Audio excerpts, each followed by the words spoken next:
Life in a world that keeps changing. Think that it's progress you're making. Copy and paste pretty faces all the time. Pictures so perfect we play. Welcome back to Anointed Lady TV, my good people. Welcome back to your #1 channel for legit news on politics and many other cocoa wey dey sup for this our white green country, so we be Nigeria. Now as they normally they do, we don't come back with breaking news, we don't come back with updates, we don't come back with legit news we go like share give the general public. And the cocoa now be say the former deputy national chairman of the People's Democratic Party and this country person they go by the name Chief Bode George. Him now don't come outside, they draw here the summer warning. Say this our white green country, so Nigeria, the giant of Africa, it dey slide dangerously into full-blown dictatorship. And all this level they happen sake of the emergency rule where our president plaster for Rivers State. And now as Chief Bode George they address Tory people for inside Lagos State, him now they fought the suspension of democratically elected officials for inside Rivers State by our president Bola Ahmed Tinubu. Him now be Chief Bode George in they describe the action as an assault on democracy. The PDP leader constantly criticized the actions of our president. In the yarn, said the state of emergency was declared without any major incidents of violence for inside Rivers State. And the real motive where our president Bola Ahmed Tinubu do the things and things we do now to enable the All Progressive Congress, which is APC, to take control of Rivers State through the back door.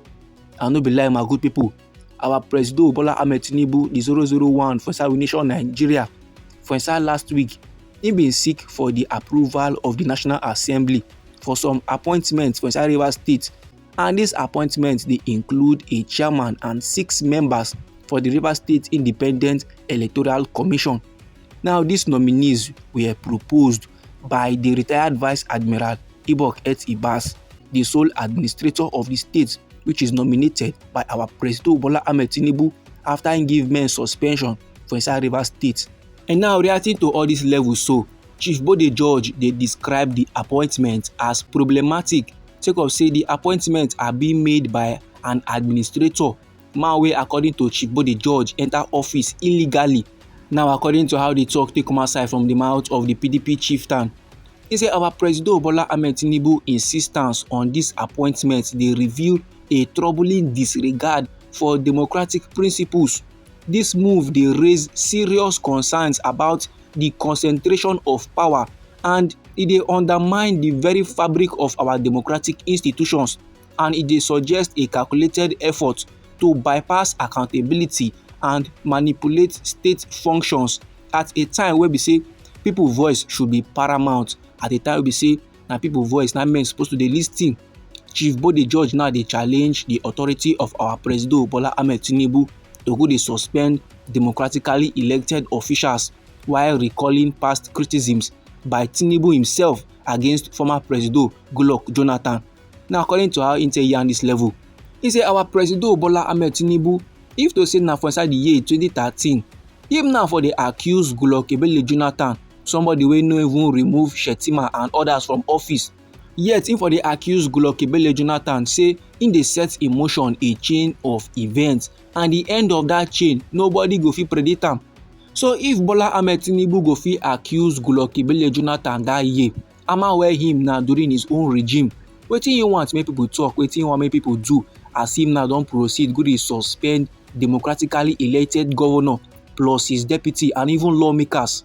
And all these levels, so according to Chief Bode George, e no dey anywhere for inside Nigerian constitution, nowhere wey dey for inside law book say our president Bola Ahmed Tinubu get the power to suspend or remove democratically elected officials either by emergency rule or whatsoever.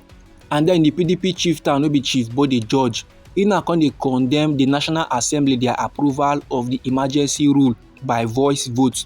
He now dey argue say the constitution dey mandate a 2/3 approval from both chambers, and even as the constitution now no verify if na by voice vote or by voting personally, but the voice vote wey the National Assembly dey use, e no make sense at all.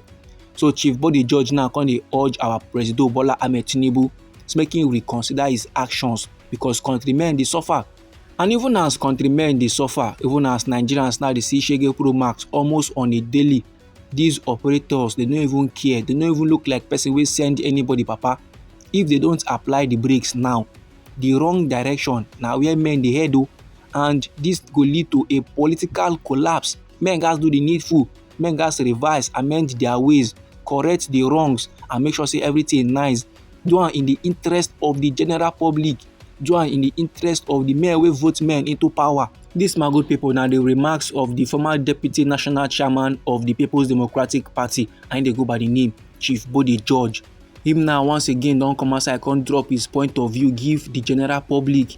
Him now once again don draw ear give the general public and even our President Bola Ahmed Tinubu sake of the things and things wey dey play for inside we nation Nigeria, especially for inside Rivers State.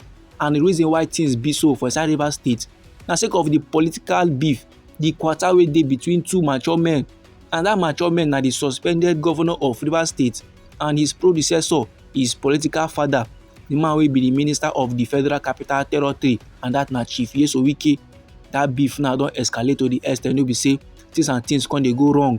Our President Bola Ahmed Tinubu, in an effort to calm down he na come plaster state of emergency, and he come use opportunity to suspend the democratically elected governor of the state, which is Sasim Fubara. Not only Sasim Fubara sef, plus his deputy Ngozi Odu and all the members of the Rivers State House of Assembly. And then he come nominate Oga Ibas to oversee governance for Rivers State for the period of 6 months wey men go dey chop the suspension. Although Governor Sim Fubara and our President Bola Ahmed Tinubu plus the Minister of the Federal Capital Territory wey be Chief Nyesom Wike, dem don meet like 2 times now in order to reconcile, in order to amend broken bridges so that peace go last reign for Rivers State and governance go come back to the normal. Dis my good pipu na the report, na the informate I wan share give the general public. Now anyhow the matter be you for body, or if e be say you get contributions about this very particular topic, so no let anybody or anything stop or intimidate you. Feel free make you put that your comment, that your remark, that your contribution, drop am inside our comment section. Once again, now we be Anointed Lady TV. Now they like giving una legit news on politics and many other koko wey dey sup for inside this our green white green country wey be Nigeria. Now if you be say you like this report, if you like this update and you go like to dey receive more, then sharply make you subscribe to this channel and don't forget to put on the notification bell so that as we dey bring more news dey come your side, na you go first receive the updates and you go even get am sharp. Now me dey go get more news, me dey go get more reports, me dey go gather more informate for you my good people. Try make you no go anywhere.